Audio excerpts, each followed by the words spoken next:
What's up, everybody? It's been a while. Welcome to another episode of Thunder Sports Pod with your boy JT and The Stache, baby. We bringing it back to you again. yes, sir. So, college football playoffs, round one. It is already past us. We're going to round two, and we're going to give you our round one recap real quick before we go into our predictions for the upcoming round. So, what's your thoughts on the Tennessee and Ohio State game?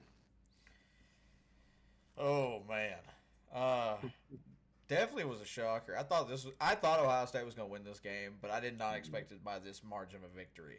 I thought 24-27 kind of ball game. Mhm. Real like slobber knocker of a game. I was definitely shocked, but the memes. I'm not gonna lie, JT. I haven't sent you the memes I've been seeing. I've been trying to keep them to myself on this one. Absolutely. Yeah, I was shocked as a Tennessee fan. I didn't expect to get blown out in that regard going up to Ohio State. It would have been nice to have a home game round one, not gonna lie. That definitely hurt going up to Columbus, Ohio. But I think Vol fans, they traveled well, but that didn't matter because they got obliterated. When it was 21-0 the first quarter, it started to make me worry a little bit. The offense didn't look dynamic. Dylan Sampson got hurt in the first quarter. Nico was missing passes. O-line looked atrocious. So all of that accompanied with the defense not wrapping up and being able to guard their receivers, that leads to a disaster awaiting. So when all of that happens, it didn't really shock me for the score of what it was, but I was hoping it'd be a little bit a little bit closer. And I think Samson going out was definitely like impacted your offense, especially. Yeah. I think he is definitely a little slept on of a running back this season. He had an Mhm. incredible year, uh, and I mean on that touchdown drive before the half with Nico. I mean Nico was doing literally everything he could to like get in the end zone there. He was a one man crew on that drive. Absolutely. And then it makes your offense so one dimensional whenever you have relied upon the run game all year long. And whenever they're bracketing your receivers down the field and not allowing anything over the top and just, you know, playing that way, that sort of defense, it makes it hard to be able to throw the ball. Because with Dylan Sampson leaving the game early, they put everybody back and made Nico beat him in the air. And that's not, our offensive line didn't hold up long enough at all whatsoever to make that happen. Which that really surprised me as well. The defensive front for Ohio State, they're known to put out great edge players, but I'm surprised how well they just dominated Tennessee's offensive line, honestly. I was very shocked on it. It was this game definitely because I thought for sure one upset was going to happen Mhm. this week, like in the first week. But I mean, didn't. And all of the round one games are relatively blowouts for the most part, so I just I thought there'd be at least one competitive game, I, but in without all of college football, I thought y'all's game was going to be like the close one in yeah, me retrospect. too. All right, what did you think about the SMU and Penn State game? Speaking of blowouts. Yeah, speaking of blowouts, listen here. I was one of the guys that was like in favor of SMU getting in. All right, and Mhm. you made me look really bad about wanting them to be in this game. The fa- two pick sixes thrown, two pick sixes. Like don't get me wrong, Penn State had the number four defense like all season long. Let's not forget that. Penn State's not just a pushover that like SMU was just gonna beat past. Like no, I if SMU was gonna win this game, it was gonna be an absolute close one, and they couldn't even do Mhm. that. Uh, a 28 point difference is is crazy. I thought SMU was going the fight they've put up all year and the argument that they've made and the standpoint they've put forth for that program this year. Like I expected more out of them. It was wild. I mean, the stadium pulse got to them. They were just shivering in fear. But I mean, a whiteout game at Penn State, that's going to be a rough environment to play in for any college football playoff team. No, definitely Penn State whiteout. Like it's hard to win those games. Those games are legendary. Absolutely. But we'll see how they match up next week versus Boise State. But moving on to the other round one game, what'd you think about Notre Dame versus Indiana? This game was not as close as the score was. Indiana scored late to kind of put it as a 10 point game, but Mhm. I expected a little more out of Notre Dame. Like Indiana was like the underdog story, and I think I like them being in and getting a chance, especially since Notre Dame doesn't have to play a bowl game, or a conference game, conference Yeah. championship. So, but I saw a fight in Notre Dame, and I think they have a shot at advancing Mhm. past this next round. We'll have to see. Uh, but Indiana was another one, like just as similar to SMU. Like I expected a little more out of you. Like Yeah. you wanted to be here, you got to make most of your opportunities. Because if you lose 100%. close games in these bowl games, then like people aren't gonna be like Yeah. just write you off anymore, or the And, playoff and games.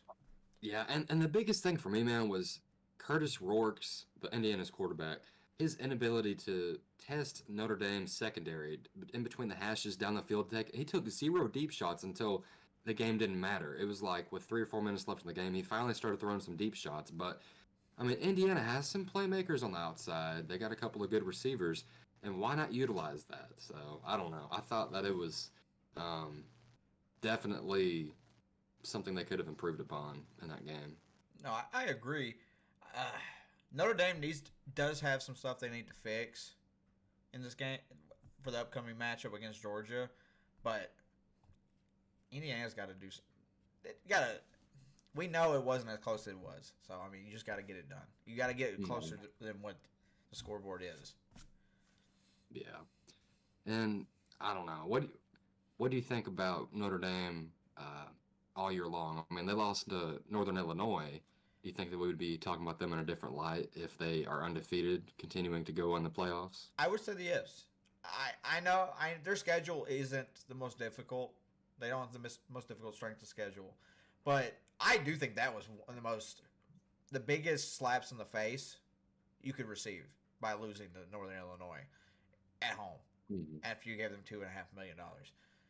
It was absolutely one of the biggest smacks in the face for me. So if they were undefeated, I do think we would be. I think they'd be like on a bye, honestly, if they were undefeated. But Yeah. I think that's what kept them, in retrospect, out of getting a bye was And that loss. yeah, I do believe that if they were undefeated, I think that loss is a little blemish on their resume continuing forward in the playoffs. But they've got momentum now. They're continuing to win these games regardless of the score and the outcome. I think they present Georgia a nice problem. We'll talk about that in round two. But consistently, they put out elite offensive linemen in the NFL, which is something to look out for because if they can win the battle in the trenches, establish that running game early, Notre Dame could go on a little run. I definitely agree with that. I definitely agree with that. But the last round one matchup before we go into round two, guys, was Texas versus Clemson. Now, I predicted Clemson to get the upset here. They didn't really show anything. I mean, they kept it close for a little while up until the second half when Texas really started to open up things in the fourth quarter. Um, Klubnik for Clemson suffers the loss um, versus Quinn Ewers, and I'm sure he was looking forward to this matchup because in high school in the state championship football game, he beat Quinn head to head. So going back to Texas, well, I guarantee you he was looking forward for that. But Clemson falls short, and Texas survives. I was watching this game and like Clemson got the ball to start the game and they just kind of just drove down the field straight away, got in the end zone, took a 7-0 lead. I was like, all right, Clemson, okay, you came to fight today, and Hmm. Texas ended up pulling ahead. And there was a play, there was a pick six that got called back for a flag, and when I saw that, I was like, no, you're taking every bit of momentum Clemson's got right here. Not saying the flag wasn't necessary, but just like that went every bit of momentum like in their team. Exactly. I mean, momentum this time of year, it can really propel a team in the playoffs. Oh, 100%. I would definitely agree with that. Like you get on a hot streak right at the end of the year, it you can go on a big run. I've seen it with Eli Manning twice. Exactly. So we'll go ahead and move on to our round two predictions, guys. So first game, we'll talk about Texas versus Arizona State. Ooh. So the running back for Arizona State is an absolute stud. He finished fifth in like the primaries for Heisman. So I mean, he was ahead of Shadur on that list. I just want to say, Mhm. and Oh yeah. he runs the ball hard. Like we talked about in in old videos, like who runs the angriest. This man runs like he is just pissed off. Yeah, absolutely. Yeah, Scatterbo. He is a monster, man. I mean, runs with physical presence in between the tackles. I mean, his yards after contact is incredible. I mean, he's like a cannonball, like a little bit of beast mode action. Um, they're definitely going to rely upon him versus that Texas front. I mean, that Texas defense is extremely stingy, and a couple of games they've gotten exposed this year. So we'll see if Arizona State is able to pull off the upset. But I've got Texas in this game. I'm predicting Texas. I think it'll be a two-touchdown game. I'm going to say 28-14 Longhorns. I like it. So Arizona State has been a little like fan favorite of mine since like 2014 NCAA 14 Mm. dynasty mode, Okay, okay. back in the day. So I'm going to take Arizona State. I like the spunk that they had. I think they play closer games than round one. I say they get the upset, thirty Oh, twenty seven. oh, wow. All right. I like it. A little high scoring action there. We'll have to wait and see if that prediction comes true. But we'll go ahead and move on to the next matchup. We got Ohio State taking on Oregon next. This game is a great rematch. In the playoffs, I think it's going to just be as electric as the first time they met. Mhm. Now, can Oregon overcome Ohio State for a second time in the same year? I don't know if people know this, but you know how hard it is to beat a team twice in the same year? It is extremely hard. And Ohio State's got a lot of momentum coming off their last win against the Volunteers. Absolutely. Like they're mad. I don't agree with everything the Ohio State does, especially with their like making a felony to plant the flags. You know what I mean? So, Yeah. but I think Oregon is just too darn good on Mm, this, and I do think Oregon beats them twice in the mm, same year because I 100% just think Oregon has been electric. They've had some close games and some close scares, but mhm. when I watched them absolutely destroy the defense for Penn State, dropping 40 on them, I was like, no, this team is just I don't think this team is beatable. So I'm taking Oregon in a probably a 10-point game. Mm, I'm looking 30-20. I like it. I think the Fighting Ducks, I mean, they're the number one team in the country for a reason. I like your logic, but we are, again, picking two separate teams. I'm going with the Ohio State Buckeyes in this one. I think it being a neutral site and Oregon not hosting this game is huge for Ohio State in this one. So I think a huge X factor as well in this matchup will be how can Will Howard get the ball to Jeremiah Smith? Because he is a stud in the making, guys. A freshman phenom at the receiver position, playmaker. He'll do it all for you, as well as the running back core they've got, Quinshon Judkins, um, and the other back they've got. I mean, Trevion Henderson. He's a baller. Last week he torched Tennessee more so than Judkins did. So we'll see that offense for Ohio State. They could put some points on Oregon, and I think it'll be closer than what people think. So give me Ohio State 28-27, 1 point victory Ooh, over the Ducks. that's gonna be a ball game. Oh yeah, Either way, I'm fine with that. That sounds like a great game to watch. Ohio State, they do look good, and they do. you do have a very valid point with the not on a neutral site, not having home field advantage this time with Oregon. Mhm. That's gonna be a good ball game. It's going to come down to, man, if Will Howard can get the ball to his playmakers on the outside or not. If they don't, I think they lose. But I think he'll be able to get the ball to his guys like he did last week. If he would have done that against Michigan, they would have won. Exactly. Man, it makes you question some things. But we'll go ahead and move on to the third matchup. We've got Boise State taking on Penn State. Who do you got in that one? Taking the underdog on this one. I'm taking the should have been Heisman, Ashton Genty, and the Boise State Broncos to take down Penn State on this one. Now, I'm just more hopeful than certainty, but Hmm. I uh, I think it's going to be a 24-17 victory. Hmm. I think Ashton Genty breaks a 50-yard touchdown to win the game. Just throwing that out there, throwing that mojo out. Uh, because I still have a shot at getting my what I want out of this. So I still have a shot at getting the Arizona State Boise State championship. That's So true. I can imagine. I gotta be hopeful in this. So Penn State's so good. I'm not gonna lie. They are. They have a really good shot winning this game, but I'm taking Ashton Genty and Boise State to win this. Now, I think this is going to be a very entertaining matchup. I think it could possibly be the best matchup of all of them. Drew Aller, if he can perform how he's been playing over the last 3 or 4 weeks, I like Penn State. However, he's been extremely inconsistent this year. What Drew are we going to get in this matchup in the second round of the playoffs? So it's going to be interesting to see how they play Ashton Jeanty in the box. Will they load the box and force their quarterback to air it out over their secondary, or will they continue to feed the ball to their Heisman runner-up? And I think it's the latter. I think they'll continue to feed the ball to the man who got them there in the first place, rightfully so. Um, but I'm in agreement with you. I think Boise State gets the upset here, and they'll be advancing. I've got a strong feeling it'll be a 3-point ball game. I'm gonna say 27-24 Boise State. 27-24. Ooh. So far, we got some good ball games. Absolutely. So we'll wrap things up here with the last game of the second round. Georgia taking on Notre Dame. Who do you got? Give me the Fighting Irish on this Mm, one. I think we don't know anything about Stockton really for Georgia. Carson Beck's not playing as far as I remember.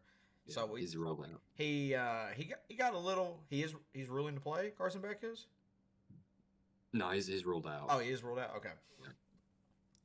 So I think that's gonna play a factor for him because like don't get me wrong, Carson Beck's been hit or miss all year. Hmm. Uh, he's had to rely heavily on the defense to really carry this team so far, but defenses get tired, so they're on the field a lot. They do. Notre Dame has a pretty good offense, so let's be real. Hmm. So they keep him on the field, tire him out. Stockton, we don't know. Could ball out, could be washed. Like that could be he's a backup for a reason kind of guy. So I got to take Notre Dame on it. I just think that's gonna play a factor in it for me. Yeah. It'll be a close matchup. I don't think any of these will be extreme blowouts, besides maybe the Texas game. But I like your reasoning on this one. But did you realize who was the last in-state Georgia quarterback that was a backup that came in and he won 2 national championships for the Georgia Bulldogs? Stetson Bennett. Stetson Bennett. So this man Gunnar Stockton has the opportunity to do the same thing that Stetson did. He was a backup for the Bulldogs, came in when his number was called, and delivered. So I've got a gut feeling, even though I think Notre Dame, if they show up to play, they have a great chance at winning, especially if they can get the ground game going with O-line help in the trenches. But give me the Georgia Bulldogs in this one to beat the Fighting Irish. I think the experience they've got within the team, Kirby Smart has been there and done that over the last half decade. He knows what it takes to prepare those guys. So I like the Georgia Bulldogs led by Gunnar Stockton, the young quarterback who has not had a lot of experience in the playoffs, but I do think it's an upgrade at the position because Carson Beck has been making a lot of turnovers this year, and that's really holding back that offense from what they can do. I will say this, though. They don't have a ton of playmakers to really help them out compared to years prior. I mean, they lose Lyde McConkey, they lose Brock Bowers. They don't really have that go-to guy this year, and that might plague them against the Fighting Irish, but I think they've narrowly get the victory 30-27. 30 to 27. Okay. It's a little closer than I had. Mm-hmm. I had a 24 to 14 score Mm-hmm. with the Fighting Irish. I think it could be a Stetson Bennett moment. I'm not gonna lie, but like in my opinion, I thought Stetson Bennett was far better than Beck. Yeah. Oh, absolutely. But so my thing is, would you think that Kirby Smart would have put this guy in ahead of Beck if he saw more of a Stetson Bennett-esque play style in him? Yeah, I think it really kind of comes down to over the last couple of years, Beck has had command over the offense and really um, Gunnar Stockton hasn't led this team. However, if the talent supersedes ability just in command, I feel like you got to go with the talent and ability to perform in situations. But I think Beck has control of that locker room, and that's why Kirby Smart has given him the edge over the last year since Stockton has been around. But it could be a blessing in disguise that Beck went down with that injury, and really the offense could start to put up a lot of points and soar under Gunnar Stockton. It's totally a possibility. We'll have to see. I am curious to see how that defense does against Notre Dame's offense, because Notre Dame's defense isn't bad. It's not the best in the country by any means, but it's Yeah, not bad. exactly. And the Duke transfer for the Fighting Irish, Riley Leonard. So the quarterback from Duke, his grandpa played for the Fighting Irish, and he said he was extremely grateful for the opportunity to play for the historical, prestigious college. So it goes deep in his family's roots for him. So I think he takes this with a lot of pride and emotion, putting on that gold helmet. Oh, definitely, definitely. Like family tradition almost at that point. Absolutely. But I think the Bulldogs will win this one in a close margin. And we agreed only on one game, and that being the Boise State upset game. That is. I'm glad. I mean, we both agreed on it. I actually was surprised you took Ohio State over Oregon on that one. Yeah. I think they've got a lot of momentum going into the Oregon game, but like you mentioned, it's going to be hard for Oregon to beat them twice in the same year. It's extremely hard, but I guess that's our wrap on our predictions for college football playoffs. Yes, sir. Hope you guys enjoy the video. Leave a comment down below and sub if you haven't already. Share this video. Same handle on TikTok, Thunder Sports Pod. Appreciate you guys for tuning in. Peace. We out.